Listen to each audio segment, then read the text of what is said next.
Fizban's first appearance was in the first book of the Dragonlance series, Autumn Twilight. Shortly after the book's main characters, the heroes of the Lance, were captured by a draconic army, Fizban was found nearby accosting a tree for getting in the way of his sunlight. Fizban proclaimed to the tree that he was enjoying the rising sun on his old bones and, pointing at a rock, explained that he was sitting there until the tree had the nerve to stand in front of him and block his warmth. It didn't take long for the Viewmaster to command their draconian soldiers, telling them someone shut that loony in a cage, and they flung him over their shoulder while Fizban yelled for them to arrest the tree instead.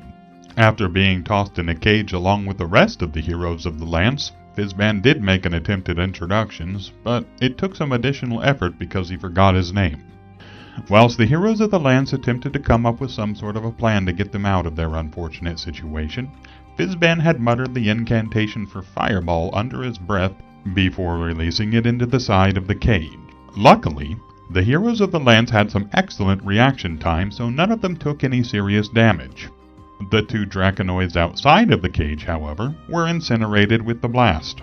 After they had escaped, Fizban accompanied the heroes of the Lance on their journey, and during the trip, Raistlin, another wizard, had become suspicious of Fizban. As someone who had also dabbled in magic, Raistlin understood that Fizban launching a fireball without any incantation and reducing Raistlin's own cough without the use of medicines were feats much greater than they appeared to be. Some time later, the heroes of the Lance found themselves at the fortress Pax Tharkas, which was once the symbol of peace and unity between the humans, elves, and dwarves. As the companions entered Pax Tharkas, both Fizban and Tasslehoff are separated from the rest of the group.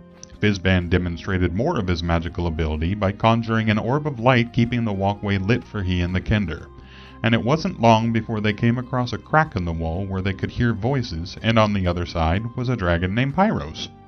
After listening in on their conversation, Tass and Fizban wandered further into the fortress where they came across an old gallery of paintings. In the gallery, Fizban brought Tasslehoff's attention to one painting in particular that depicted the keep they currently resided in, with evil dragons attacking it. Tasslehoff marveled at the evil dragons, but not as much as he marveled at the good dragons in the same picture that appeared to be defending the keep. Then, for unknown reasons, Fizban cast a spell on Tasslehoff to erase the memory before moving on. Tass and Fizban then set to the task of rescuing a comrade gully dwarf named Sestun. After wandering, they arrived on a balcony, and looking down they saw both Sestun and Pyros. Fizban had made an attempt to levitate Sestun up to the ledge they were residing on, but to Tass' shock and horror, Fizban instead lifted the dragon Pyros. After correcting his target, everything seemed to be going smoothly, until Fizban's hat fell from his head and floated down to the dragon's lair. And so Pyros then chased them through the tunnels of the fortress, while Fizban quickly used spells of protection to keep his little Kender friend from being roasted alive.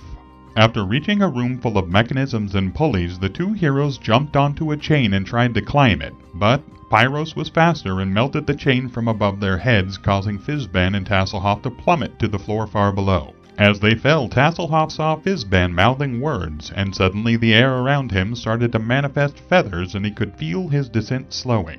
Fizban had managed to cast Featherfall on Tass before he dropped to his death, but with that came a sickening crunch of bones crushing against the ground, and it was shown that Fizban was not able to cast it upon himself. Tasslehoff eventually rejoined the others, but it seemed as though no one really cared about the death of Fizban. But Tass would forever be changed by the experience. After the adventure comes to an end, though, it is hinted that Fizban may still be alive as a mysterious figure rose from their seat during the celebration, and one of the heroes recognized the figure before they slipped into the crowd. Unbeknownst to the heroes of the Lance, Raistlin was correct in guessing there was more to Fizban when he is revealed to be one of the first gods summoned by the High God from beyond, the dragon god Paladin. Representing the power of majesty, he is the patron deity to the gods of good whom represent leadership and the soul's drive to strive for greatness. He also represents the idea of redemption, guiding those who had fallen into darkness back to the light. Because of this, paladins were especially prevalent to his cause and dedicated themselves frequently.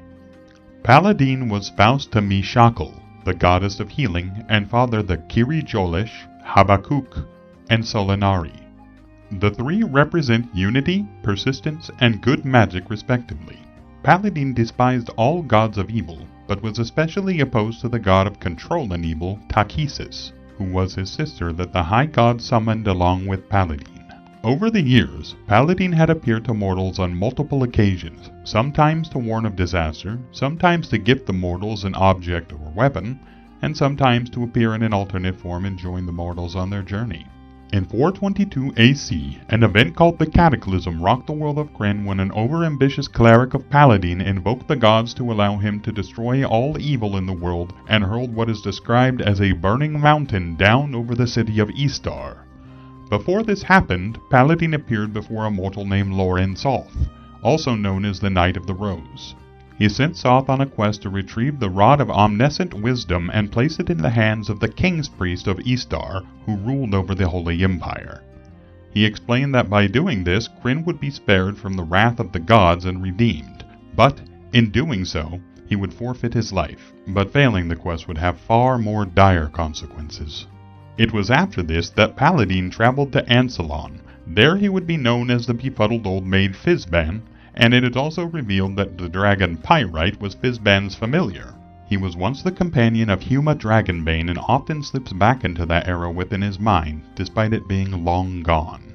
After the Chaos War, also known as the Second Cataclysm, the gods left the world of Krynn, bringing the being known as Chaos with them. This left the world bereft of clerical and high sorcery magic. After this, Fizban the Fabulous declared that time to be the beginning of the Age of Mortals. It was shortly after this that Goldmoon, a hero of the Lance, once again discovered the ability to heal, and wild magic is also discovered by Palin Majri. Though this discovery was adopted by everyone, it was still slowly fading for reasons unknown. Everyone, including the dragon overlords, felt the effect. This resulted in the War of Souls in 1421, when a mysterious woman named Mina appeared during a storm, and through incredible feats convinced the Knights of Naraka to pledge themselves to the one god Takhisis, Paladin's sister, and convinced them to attack Sanction. At the end of the War of Souls, Paladin gave up his status as a god and became mortal in order to balance out the punishment that was given to Takhisis. Paladin now travels the world as Valthanus, meaning the exile, and wanders Ansalon spreading the word of peace. He was nicknamed the Walking God due to his traveling. Eventually, he is approached by a Minotaur war party led by Guldar. Guldar informed Paladin that he was ordered to find Paladin by Sargas, the god of wrath, who had requested that Paladin and Mina together resolve their differences and also resolve the conflict in the heavens. Mina appeared with a monk named Rhys Mason and a kender named Nightshade Pricklypear, also a dog. Mina was confused and asked Guldar to aid her in a fight that was already over. Guldar helped bring her mind to the present and then showed her Valthonis. It was then that the ruse was revealed and Guldar explained to Mina that she was tasked by Sargas to kill Valthanos. Guldar explained that he believed she should not follow through and attempted to leave the confrontation. Mina instead attacked him. She beat Guldar near death and Rhys tried to stop her only to be beaten into unconsciousness. Finally, Nightshade tried to stop her from attacking, but Mina viciously broke the kender's neck, killing him. When Mina realized what she had done, she turned into a 6-year-old girl and sobbed over the corpse of her friend. It was then that Valthonis approached her and offered to lead her back to Godhome. She left the world and served as a balance, serving as a god of both good and evil. At the end of the ordeal, Valthanos returned to his wandering ways and continued traveling and spreading the word of peace throughout the world. Fizban later appears in the book Fizban's Treasury of Dragons. The Treasury is a 224-page sourcebook on the dragons in the 5th edition.